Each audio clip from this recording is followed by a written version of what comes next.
Assalamualaikum warahmatullahi wabarakatuh. Sosok itu mulai mengganggu mereka dengan mengubah tatanan bangku para jemaah. Seret, seret. Bangku itu hampir mengenai kaki Regina dan Lisa yang sempat berada di dekat posisi semula bangku itu. "Suster, bagaimana?" ucap Michael. "Tenang, jangan terbawa suasana. Bapak masih mencari cara agar iblis ini tidak berani mendekatinya." Mereka semua saling berpegang tangan sambil berdoa dalam hati. Sosok itu tidak bisa mendekat dan mencari cara agar bisa menghentikan mereka. "Teruslah seperti ini, iblis itu akan terbakar," ucap Bapak. "Kami mohon agar dengan merenungkan misteri Rosario Suci Santa Perawan Maria, kami dapat menghayati maknanya dan memperoleh apa yang dijanjikan. Demi Tuhan kami. Amin."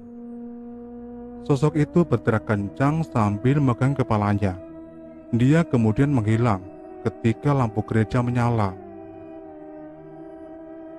Regina pingsan karena dia sudah tidak kuat lagi.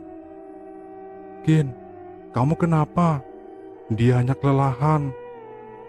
Sosok itu membuat pikiran kita terbebani dengan masa lalunya, ucap Bapak. "Lalu bagaimana selanjutnya, Pak?" tanya Brian. "Kita akan memasang pasak di sekeliling gereja ini untuk mencegah dia masuk ke tempat ini lagi," ucap Bapak. "Temanmu yang satu lagi mana? Yang menggunakan hijab?" tanya Bapak. "Dia ada di rumah suster," ucap Michael. Berterima kasih juga padanya karena keimanannya kuat dan mampu melawan Julia. Julia tidak mungkin segalak ini jika ada seorang yang tidak membuat kerusakan, ucap Bapak. Keesokan harinya, mereka mendapat laporan kalau ada 2 orang temannya sedang berada di rumah sakit. Jordan dan Elisa kecelakaan. "Tapi katanya tidak ada bekas kendaraan di tempat itu," ucap Brian. Mereka berenam menuju ke rumah sakit yang dimaksud, diikuti oleh suster Margaret dan Bapak. Bapak dan suster berhak untuk memberikan hukuman kepada mereka berdua karena telah melanggar janji Kristus padanya. Di rumah sakit, Jordan dan Elisa hanya menutupi wajahnya. Dia malu karena telah membuat kesalahan. "Lebih baik kalian menghentikan KKN ini. Ojo sampai kulang malih. Ojo sampai kulang malih. Relo. Setiap yang melakukan kesalahan itu ada risikonya," ucap Bapak. Suster dan Bapak mendampingi mereka berdua untuk melakukan doa rosario. Mereka minta maaf kepada penunggu desa tersebut karena telah melakukan kesalahan yang sangat fatal. Beberapa hari kemudian, mereka berdelapan pamit untuk kembali ke kampus dan minta dialihkannya tempat KKN yang akan dijadikan proker kuliahnya nanti. Narasumber menambahkan bahwa sosok itu akan menjadi baik jika apa yang dilakukan oleh pendatang juga baik. Namun sosok itu akan mengganggu juga, bahkan menerornya apabila pendatang melakukan sesuatu yang dilarang.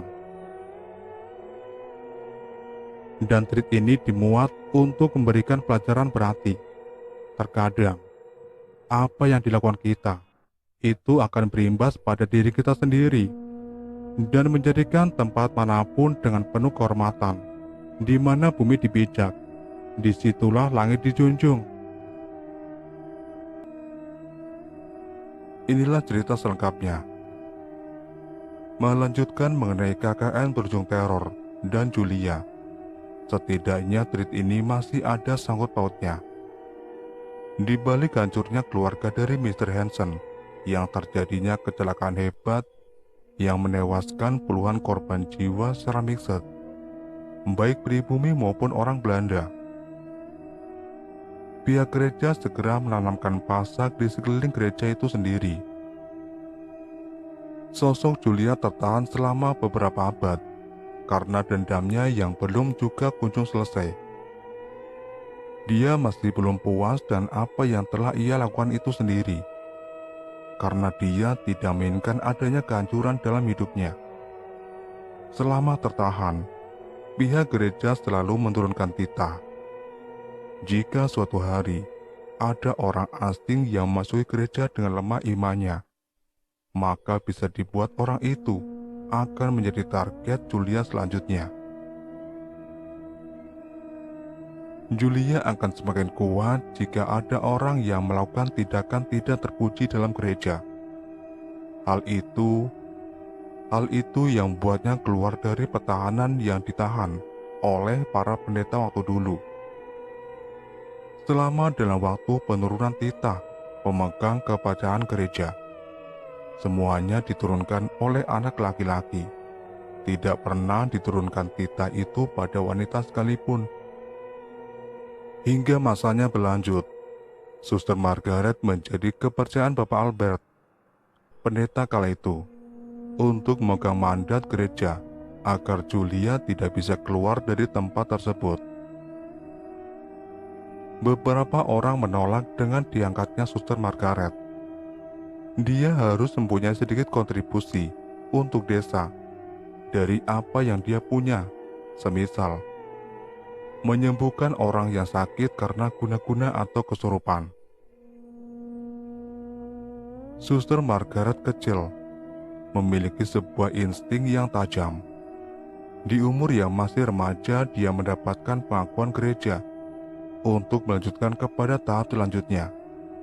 Karena untuk memastikan kelayakan atau tidaknya, Margaret kecil menjadi suster yang bertugas memberikan penyembuhan kepada warga desa yang memiliki penyakit tidak wajar, seperti santet dan guna-guna. Dalam masa perjalanannya, Margaret kecil terlebih dulu melihat sosok Julia dalam gereja. Sosok itu terikat dalam rantai yang mengelilingi tubuhnya. Kedua tangan dan kakinya terbolgol rapi dan penuh dengan lilitan kawat di kepalanya. Sosok itu meringis dan meminta pertolongan kepada Margaret. Margaret tahu Julia hanya menggoda dan menjerumuskannya dalam jurang kehancuran. Jika kelak dilepaskan, maka dia akan membunuh para warga yang tak bersalah. Julia sontak marah kepada Margaret. Dia bersumpah bahwa suatu hari dia akan keluar dari siksaannya dan memberikan teror kepada seluruh warga yang ada di desanya.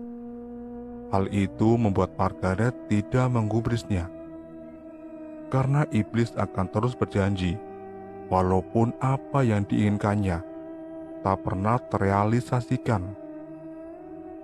Bukan hanya Julia yang menjadi persoalan rumit kala itu. Korban dari kecelakaan bus yang ditumpangi oleh para pribumi yang membunuh Julia juga menjadi arwah yang penasaran.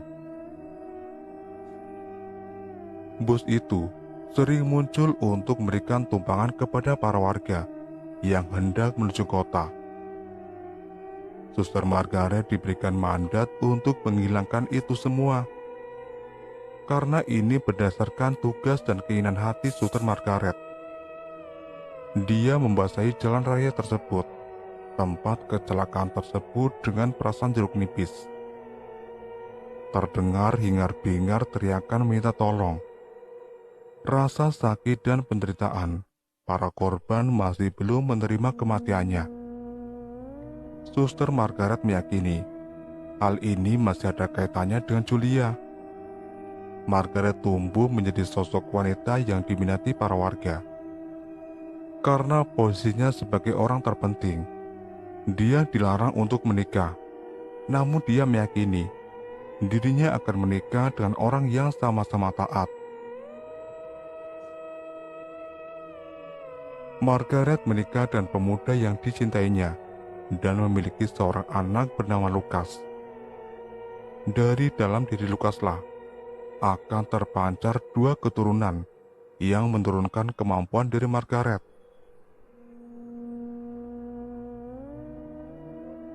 Di sini narasumber hanya menceritakan bahwa kelak Lukas akan menikah dengan wanita yang bernama Rebecca.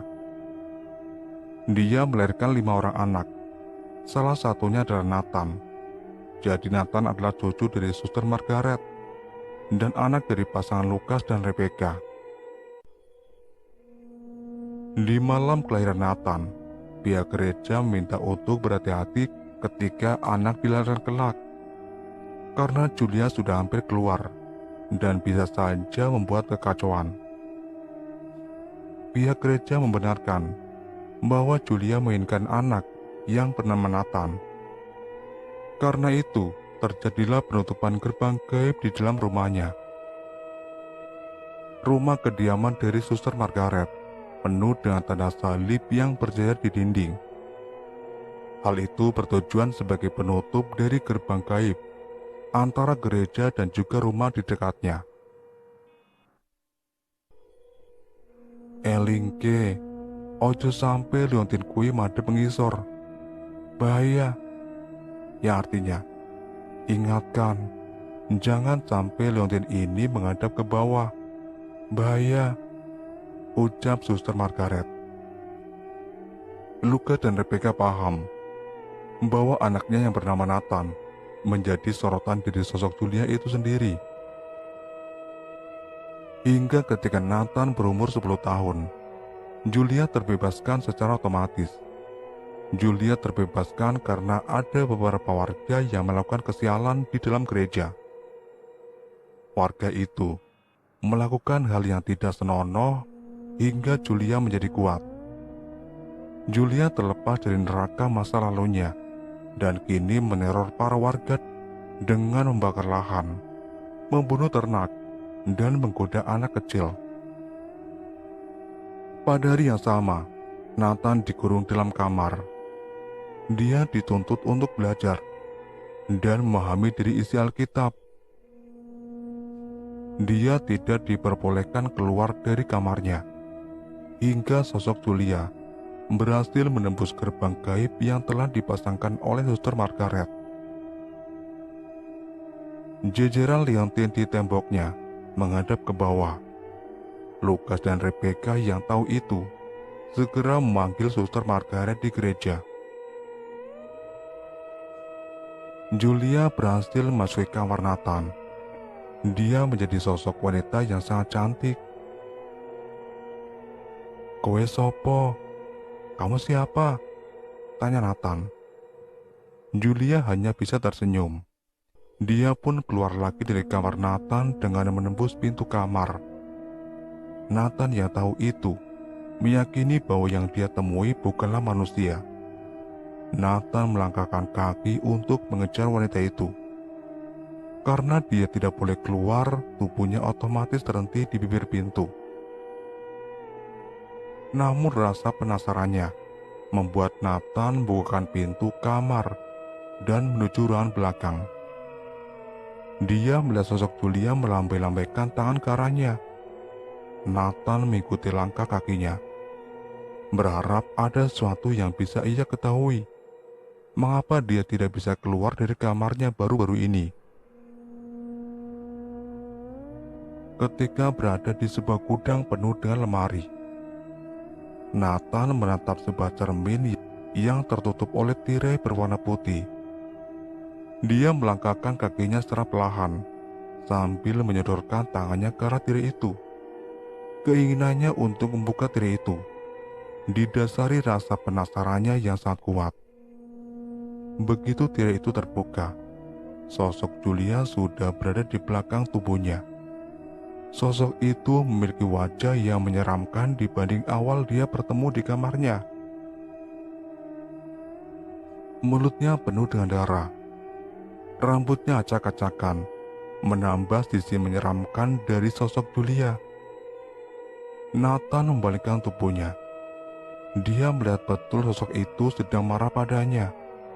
Entah karena dendam masa lalu atau karena kurangnya perhatian dan pengertian terhadapnya. Nathan diharapkan menjadi pelipur jiwa bagi Julia. Harus memundurkan langkahnya. Mimi wajah Nathan berubah 180 derajat menjadi tegang dan penakut. Ketika dia membalikkan tubuhnya dan berusaha berlari, hal sial dia dapati. Nathan terjatuh tersandung kayu yang berserakan di gudang itu. Julia tidak membiarkan sedikit celah pun pada Nathan untuk kabur. Dia menarik paksa tubuh Nathan dengan seretan yang cukup keras. Nathan berteriak kencang. "Ah!" Nathan menangis melihat sosok itu masih memegang kakinya. Nathan memaksa untuk menggerakkan tubuhnya ke arah pintu. Sosok Julia masih memandangi Nathan. Nathan merangkakkan tubuhnya agar dia bisa menggapai pintu keluar. Namun Julia tidak membiarkan itu terjadi. Dihempasnya tubuh Nathan hingga kepalanya terbentur lemari.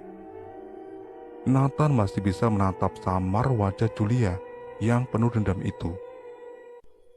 Dalam hatinya, dia membutuhkan teman untuk dijadikan tempat berenung dan bercerita. Seakan menjadi ikatan batin yang kuat, Nathan tersenyum sambil mengangkat tangannya ke arah Julia. Nathan tahu Julia sangat hampa.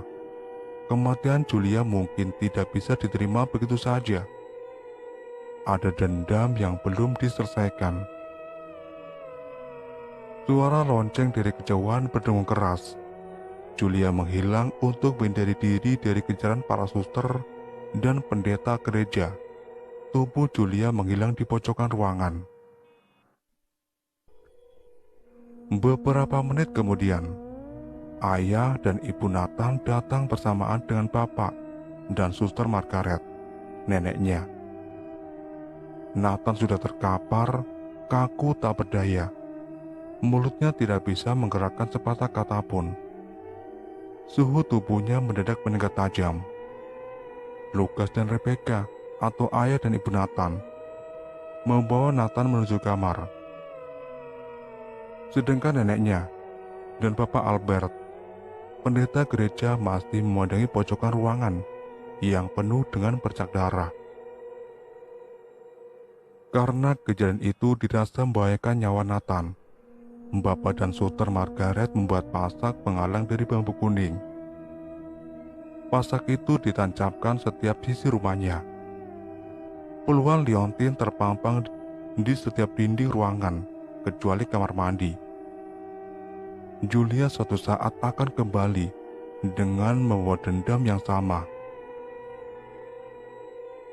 Hingga akhirnya, 8 tahun kemudian, di usia Nathan yang menginjak 15 tahun, Julia hadir tepat di dekat pohon sebelah gereja. Nathan tidak seharusnya mendekati sosok Julia, karena siapa tahu Julia akan memberikan feedback buruk padanya. Nathan hanya menatap sosok Julia dengan tatapan yang sayu. Julia tampaknya ingin memberitahu sesuatu. Julia menggerak-gerakkan tangannya sebagai tanda. "Kemari, ayo mendekat. Ada sesuatu yang akan kuberitahu." Nathan mendekati sosok Julia. Julia memberitahu, beberapa hari ke depan akan ada mahasiswa yang membawa noda di desanya. Saat itulah dia akan keluar untuk memberinya peringatan. Nathan yang diberitahu mengenai itu langsung menuju suster Margaret, neneknya. Dia memberitahu apa yang telah dibicarakan oleh Julia padanya. Suster Margaret sontak kaget mendengar penjelasan Nathan. Dia juga merasa heran, mengapa Julia bisa muncul kembali. Karena khawatir akan kejadian yang tidak diinginkan, Nathan pun dipindahkan ke Medan untuk belajar di sana. Sebelum pergi, Nathan diberi pesan oleh Margaret bahwa jika yang dibicarakan oleh Julia itu benar, Nathan harus kembali untuk menghentikan langkah Julia. Ternyata yang dikatakan Julia benar. para mahasiswa dan mahasiswi itu datang.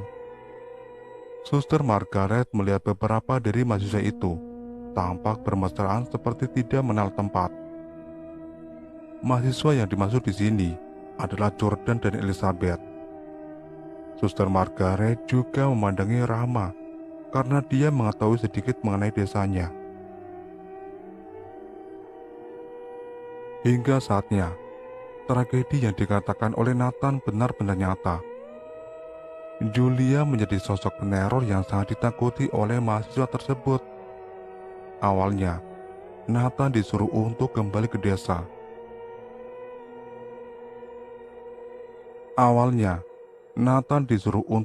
desa.